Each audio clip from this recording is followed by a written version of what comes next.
Hello, hello, bienvenue sur mon profil personnel. Julie Vertu, Mindset et Intuitive Coach. J'accompagne les personnes sensibles à s'affranchir de leur surcharge mentale et émotionnelle pour accueillir la pleine liberté de créer leur vie rêvée avec légèreté et surtout grâce à leur unicité. Alors aujourd'hui, c'est mon défi de 270. Alors je sais pas, j'ai des petits problèmes de réseau en ce moment. Je sais pas si vous êtes là, donc faites-moi signe parce que du coup, j'ai encore recommencé mon live. Donc on est reparti. Si vous êtes par là, faites-moi un petit coucou. Et donc aujourd'hui, j'ai envie de vous parler de d'un sujet que j'ai abordé, mais parce que j'ai encore expérimenté ça hier, de façon à encore un degré au-delà, au-dessus de ce dont j'avais parlé, c'est-à-dire de la puissance des indications que nous donne notre corps pour notre plus grand bien. Et surtout, au-delà du fait que hier j'ai un petit peu appliqué ce dont j'avais parlé aussi et des prises de conscience que j'avais eues dans la semaine, c'est-à-dire que j'ai écouté la guidance de mon corps et du coup il y a plein de choses super agréables qui se sont enchaînées, qui sont orchestrées suite à l'écoute que j'ai eue de mon corps. En fait, si j'avais écouté mon mental, et bien toutes les autres choses qui se sont orchestrées, qui se sont enchaînées, n'aurait pas été aussi harmonieuse ou aurait été beaucoup plus compliquée, etc. Donc déjà, ce que je voulais dire, c'est qu'aujourd'hui, c'est que j'en conclus, et je le savais déjà, mais je l'expérimente de plus en plus. Plus on va écouter son corps, plus on va être à l'écoute des besoins de son corps, plus on va être relié à cette intelligence infinie, à cette intelligence universelle, à cette conscience qui est en lien avec le grand tout, cette conscience unifiée qui est en lien avec le grand tout, et puis surtout, voilà, c'est comme si on est relié à cette connaissance universelle et on est au bon endroit au bon moment. Je l'ai expérimenté plusieurs fois, en tout cas moi c'est mes prises de conscience et c'est ma réalité à moi. Et puis d'ailleurs ce serait sympa que vous me partagiez aussi vos expériences comme ça, si ce sont des choses aussi que vous avez des anecdotes à me partager, je serais ravie de les lire. Et voilà, donc l'idée c'est vraiment de se servir de son corps comme d'un instrument pour nous guider, tout en ayant bien sûr un instrument, en ayant ce profond amour, ce profond respect évidemment, puisque de toute façon on ne pourra pas être guidé par un corps qui n'est pas respecté, où on ne le chérit pas, où on ne lui donne pas le carburant dont il a besoin, etc. Bien évidemment. Mais voilà, donc se servir en fait du corps, enfin j'aime pas trop le mot instrument, mais se servir de son corps comme d'une boussole en fait. Voilà, c'est plutôt, je préfère cette image-là, comme d'une boussole qui va nous donner un petit peu le cap à prendre, le cap à aller vers lequel on doit se diriger pour être au bon endroit, au bon moment, pour que les choses soient le plus fluide possible pour notre expansion, pour notre évolution, pour notre plus grand bien, pour le plus grand bien de tous. C'est vraiment ça que je voulais vous partager aujourd'hui. Voilà, c'est vraiment de prendre de conscientiser que le corps est là pour nous guider à chaque instant, et surtout quand on va lui donner le bon carburant, où on va lui donner cet amour, et on va avoir aussi ce dialogue entre le corps et l'esprit, où on va permettre qu'il y ait cette unité entre le corps, le cœur et l'esprit, et d'autant plus, ce sera d'autant plus vraiment impactant, voilà, quand on arrive à engendrer cette communication et avoir de considérer vraiment le corps aussi comme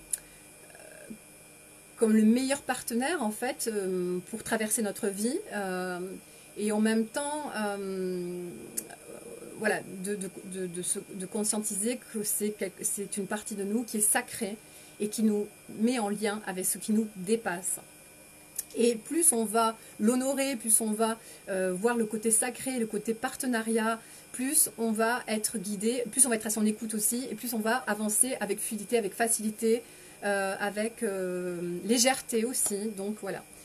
Et au-delà de ça, donc ce que je voulais aussi exprimer, et ce qui m'est aussi venu très très fort hier, que je n'ai aussi pas fait que conscientiser, mais que j'ai expérimenté aussi dans mon corps, c'est du coup de ressentir les endroits où ça bloque, de ressentir les endroits où la vie ne circule pas, où l'énergie ne circule pas, où il y a comme des blocages ou des nœuds énergétiques Moi, par exemple, hier, j'ai conscientisé que ça se localisait dans mon ventre. J'ai senti qu'il y avait comme une énergie qui stagnait dans mon ventre et donc j'ai mis toute ma conscience, toute ma présence, toute ma lumière et j'ai eu comme l'intention et porté l'attention sur le fait de libérer cette énergie qui stagne. Voilà, c'est souvent des mémoires, c'est souvent relié à des mémoires, c'est souvent relié ça peut être relié à des traumas, voilà, à des émotions en tout cas qui sont cristallisées dans le corps et qui stagnent. Voilà. Donc, moi je pense aussi qu'il y a tout un tas de travail qu'on peut faire par rapport à ça. On y a le massage, l'automassage, vous faire aussi des massages dans un institut ou voilà, ou avec un professionnel et tellement plein d'autres choses. Mais déjà aussi de porter l'intention et de porter l'attention sur cette zone-là, c'est déjà énorme. On peut l'accompagner aussi avec des huiles essentielles comme l'hélicryse italienne, qui est une huile essentielle qui est très efficace pour se libérer d'émotions, de chocs émotionnels, d'expériences qui nous ont impactés. Donc on peut mettre 2-3 gouttes d'hélicryse italienne avec une huile végétale qui nous plaît bien, comme l'argan, comme le calophylle qui est excellent aussi.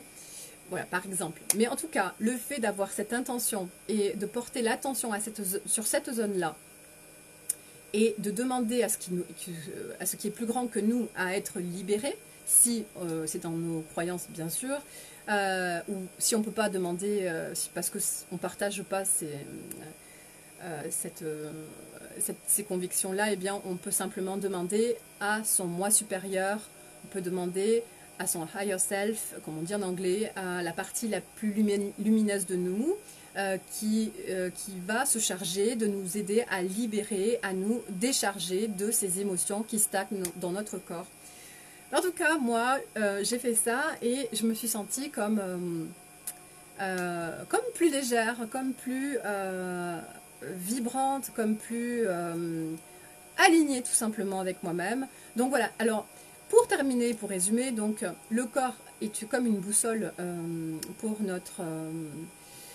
le corps est vraiment considéré, enfin, on peut voir le corps en tout cas comme une boussole, comme quelque chose qui va nous guider d'une façon assez efficace et puissante.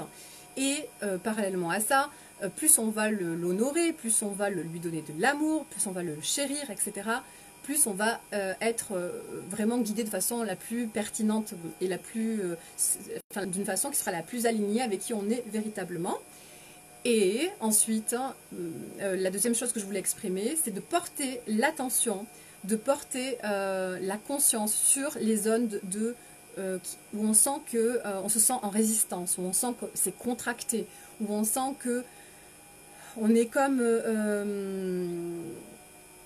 comment dire, on est comme ralenti dans certaines zones, on sent que l'énergie ne circule pas. Et ça impacte aussi notre capacité à être bien aligné, à réfléchir aussi de façon la plus pertinente pour soi et à être aussi au bon endroit au bon moment et à recevoir justement ces guidances qui passent par le corps. Donc voilà, le fait de porter l'attention sur son corps et de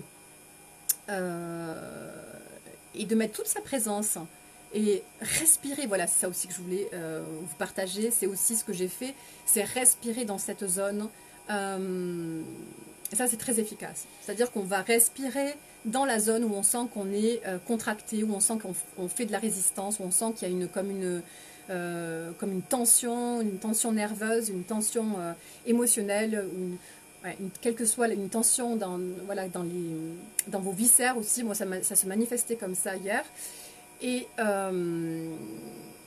donc là, vous respirez dans cette zone-là, vous amenez toute votre lumière. Par exemple, vous allez inspirer la plénitude et vous allez expirer la contraction, vous allez expirer la douleur, si c'est de la douleur. Ah, coucou Fanny, super, je suis ravie que tu sois là. Et donc voilà, donc l'idée c'est vraiment d'aller chercher, d'aller puiser toute sa force, toute sa lumière en lien avec son moi supérieur et d'aller expulser la contraction, d'aller expulser l'endroit où il y a comme une résistance et voilà. Et ça c'est super efficace, moi je l'ai fait plusieurs fois Ça fait plusieurs mois que quand vraiment j'ai un petit problème, je fais comme ça. Et c'est super, super, ça fait énormément de bien. Donc voilà. Voilà pour aujourd'hui. Si vous avez des questions, n'hésitez pas à me les poser en commentaire. N'hésitez pas à liker si ça vous a parlé. N'hésitez pas à commenter et à partager. Je vous souhaite une merveilleuse journée. Merci Fanny pour ta présence et je vous dis à bientôt.